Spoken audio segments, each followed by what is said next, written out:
seriously, why is content like this still being made when a game hasn't been played in over a month? The players get to rest, why can't the drama?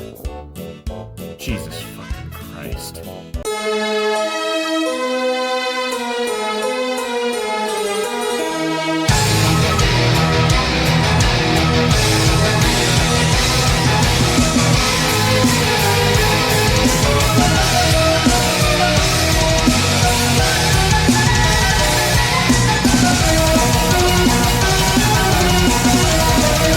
This is a video that I've been planning to make for a while now. Just never got around to it. I didn't really feel like doing it. Because I hate recording nowadays because I rarely ever get any peace and quiet.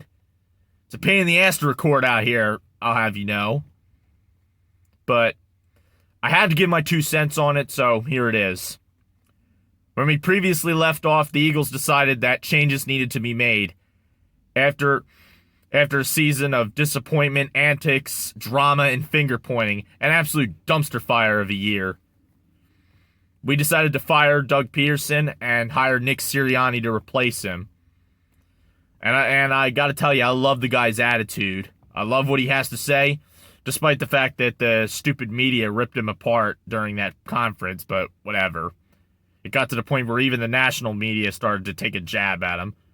I had to come to his defense on Twitter a couple times, and he was able to pick a whole new coaching staff. His coaching staff is almost brand new. The only guy that's still here that's of any note is Jeff Stoutland.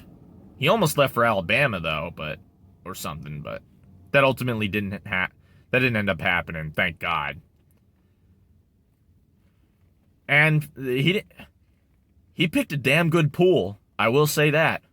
Not entirely sexy names, not names that everybody could have guessed off the top of their head, but definitely some good solid picks and guys that he's worked with in the past and felt comfortable working with again. Like Shane with the Chargers and Jonathan Gannon with the Colts when he was there. He just filled his last spot today, hiring 𝔡'𝔑𝔞𝔯𝔦 to replace Deuce Staley. Yeah, he ultimately left. It sucks, but I can kind of see why he did. And I don't blame him one bit.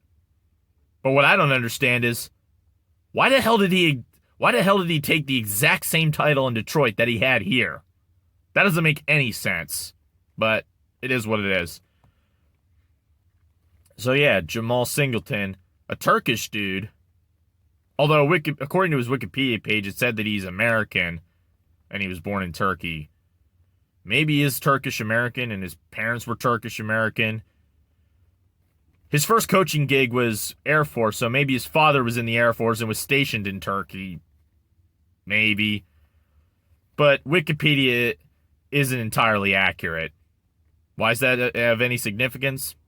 It isn't. I thought it was neat little trivia.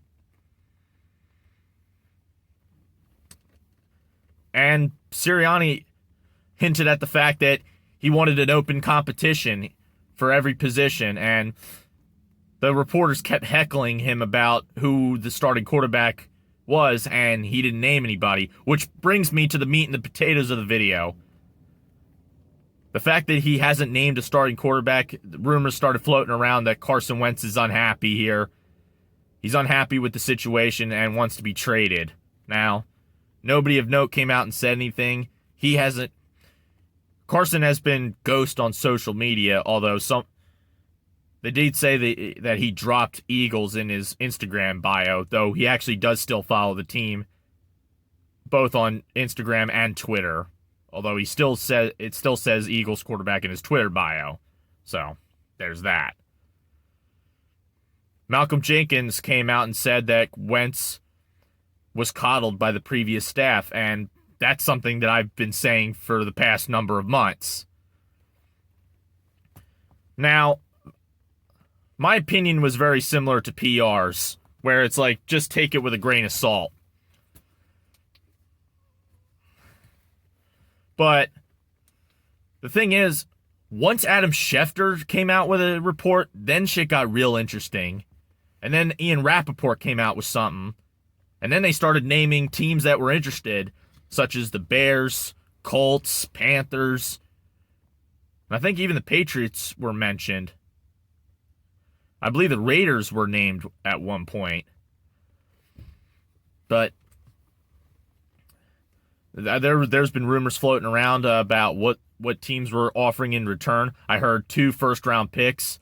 I've heard a first-round pick, Nick Foles and Tariq Cohen from the Bears, until Tariq Cohen himself called it fake news and said that he's not being traded. And that unsurprisingly leaves the fan base at another fucking divide. Another fucking and more goddamn social media wars. One thing remains certain, whether it be sports, politics, or anything, if drama isn't there, the media will create it. Always got to keep that in mind. But it kind of, when reputable news sources are saying that he may possibly want to trade, it could very well be imminent. And it unsurprisingly has been causing a bunch of mixed feelings. Some of us believe that Wentz can be salvaged. Others believe that it's just time to move on. That he isn't going to be what he used to be.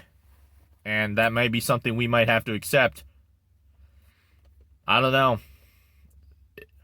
I would say that the chances of him being traded at this point in time will be 98%. Okay, maybe that's a bit too high. Maybe 90%. 90% chance he will be traded. Maybe too low. Maybe too high. But that's what it's looking like right now. Do I want him to be traded? Only if we can get 2 first-round picks in return, like the Lions got in exchange for Matt Stafford and Jared Goff.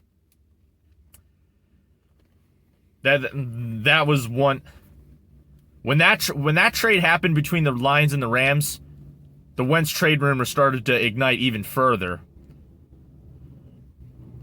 Stafford, for all we know, could be older Jared Goff with a lower floor and higher floor and lower ceiling. But one thing remains certain. He gets to be on a real team after being wasted all those years in Detroit. Good for him. And speaking of waste, whether Wentz actually does get traded or he doesn't get traded and continues to suck donkey dick here, he is definitely another wasted talent, and like I've said many times before, this organization continues to not learn its lesson and not learn from the mistakes that it made with Randall Cunningham and Donovan McNabb, doing the bare minimum to build around them. It just comes at a point in time where you can't even get mad anymore. You just kind of have to expect it. They might have to do... It may suck to lose him, but they might have to do it. But this leads... The question is, do you get rid of him and risk him turning his career around, being better than ever with another team? Or do you keep him and risk him becoming more and more like Robert Griffin III? Do you get those draft picks? Is he still worth it if a team only offers one? Do we want Nick Foles back, or do we want to move on from that for good? Questions. But all we can do now is just have to wait and see. People, it's been said today that you can't. Although the news said today that don't expect a trade to happen too soon. Yeah, it'll probably take a month or two. But we're going to have to see what happens. But I just hope they make the right decision. What I want is what's best for the organization. What's best for the team going forward. Let's say if Wentz does get traded, Jalen Hurts shows a lot of promise, but it may only be a matter of time before we ruin him too.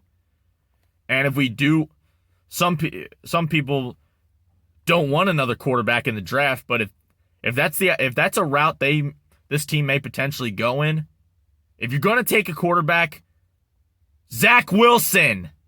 Wilson. Avoid Justin Fields like the fucking plague. Ohio State quarterbacks never pan out. But I don't think they'll be doing that. The guy I won is the Heisman winner, but I think he'll already be off the board. So that would leave Jamar Chase. I would love the Penn State linebacker, but Lurie's regime of merry men are way too stubborn to choose a linebacker. I don't know. At this point, we're just playing the waiting game.